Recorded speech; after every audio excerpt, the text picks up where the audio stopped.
If you or someone you love lives with PKU, you know that managing it is a daily reality. Well, a new prescription medicine called SEPHIENCE has just been approved, and it's creating a lot of buzz. So, what is it exactly? How does it actually work in the body? And who might it be a good fit for? Let's dive in and break it all down. All right, here's a quick look at what we're going to cover. First, we'll set the stage with the challenge of PKU itself.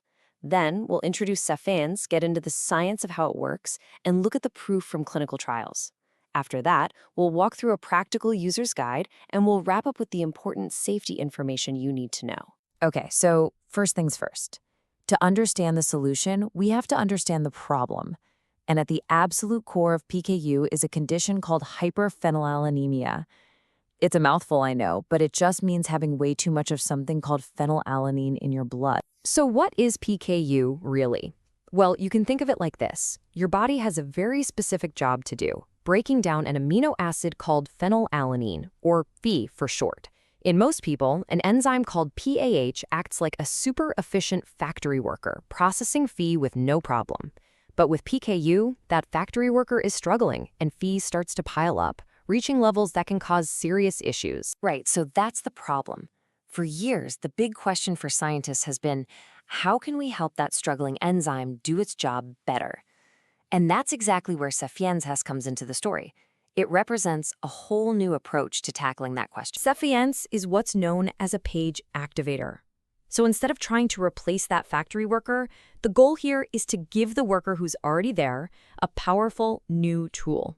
Its one and only job is to help lower those high PHE levels in the blood. And here it is. This is what it actually looks like.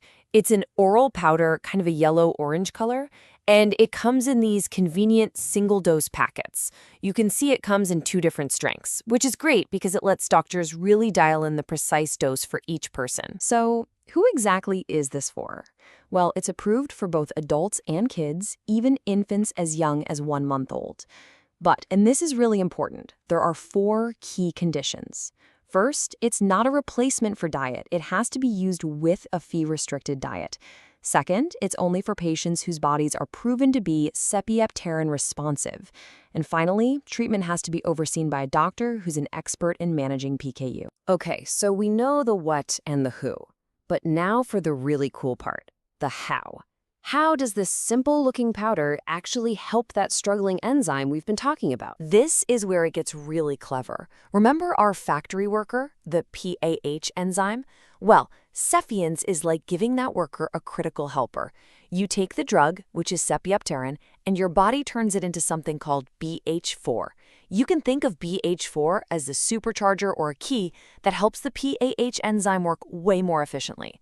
By boosting the amount of this BH4 helper, you're essentially giving the enzyme the support it desperately needs to get back on the job and bring those PHE levels down. So that's the science. It sounds fantastic on paper, right?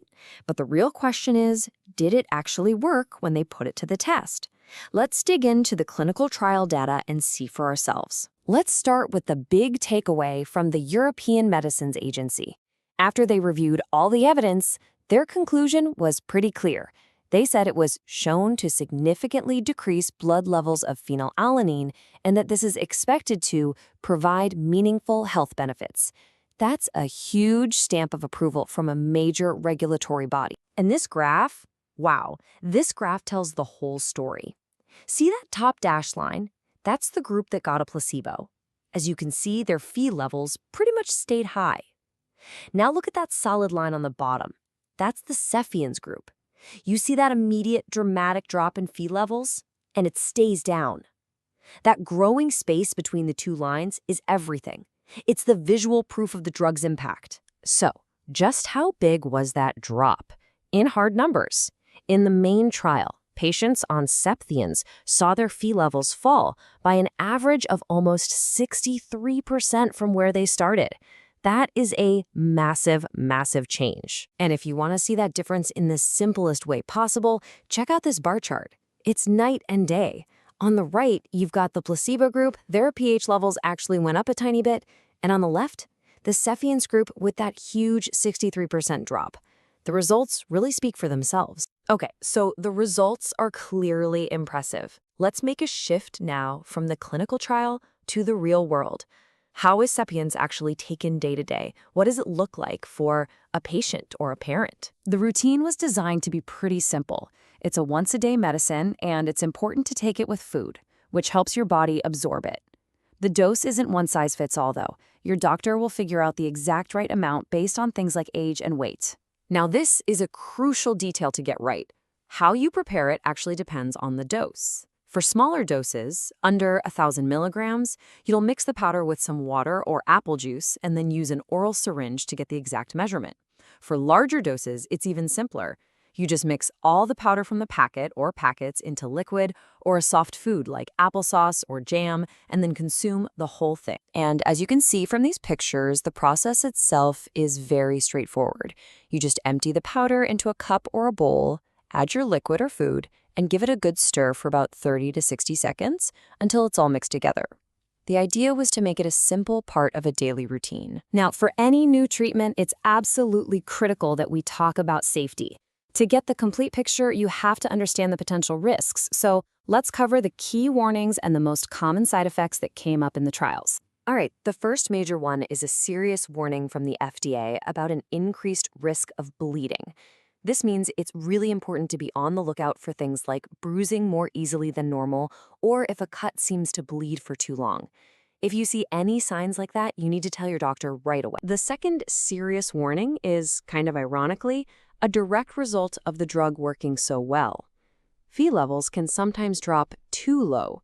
The technical term is hypophenylalaninemia, and it's a particular concern for kids. This is exactly why regular, consistent blood monitoring isn't just a suggestion, it is a required part of the treatment plan. When we look at the most common side effects reported, the list includes things like diarrhea, headache, and some abdominal pain. You will also see low PHE on the list, which we just talked about. And because of the powder's color, you can expect a harmless discoloration of feces. Some people also reported throat pain. So after looking at the science, the really powerful data, and the day-to-day practicals, it all comes back to this one very simple and very personal question. And of course, the answer to that question can't be found in an explainer like this one. It can only be found in a real conversation with a healthcare provider who truly specializes in PKU. They're the only ones who can put all the pieces together and help figure out if this new tool could be the right fit. At the end of the day, this has been about information, but the conversation it might start, that's about possibility.